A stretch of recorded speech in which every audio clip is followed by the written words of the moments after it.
sister. Dumako naman tayo mula dyan sa, ginanap yan sa Malacanang eh. Eto naman, Dumako naman tayo sa Bayan ng Morong. nasa dulo ito, Mm-mm. no? Hindi pinababayaan ni Congresswoman Gila Garcia na kasama sa kanyang mga probinsya, di ba?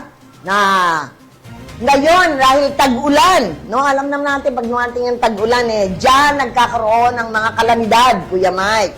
No? Kaya ito ay pinaghandaan ni Congressman Gila Garcia Parang iba na naman ang ang photo. proyektong pagpapalawak ng evacuation center Oo. sa bayan ng Morong.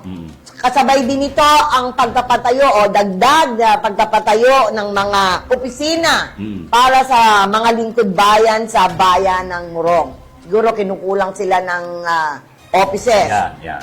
Ayon kay Congressman Gila Garcia, ang mga infrastrukturang ito ay patunay sa pagtutulungan ng national at local government upang mapainlad pa ang mga serbisyo sa ating mga mamamayan. Kasama pala si Boss Rolly. Oh. Yes, Pero, binisita ni Kong Gila ang evacuation center at ang pinapagawang dagdag ng mga opisina ng Lingkod Bayan sa bayan ng Morong kasama ang bagong halal na mayor na si Mayor Leila Linaw Muñoz, Okay. Vice Mayor Charmaine Garcia, at ang Chief of Staff ni Congressman Gila Garcia na si Kuya Rolly Rojas.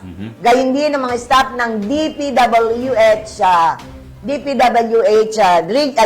3 District 3. para siguruhin na maayos ang implementasyon ng mga proyekto dahil ito ay magbibigay ng dagdag na oportunidad sa pag-unlad ng bayan ng Morong. Yan, Yan, okay. di ba? Para So, hindi nahuhuli ang sa- bayan ng Morong.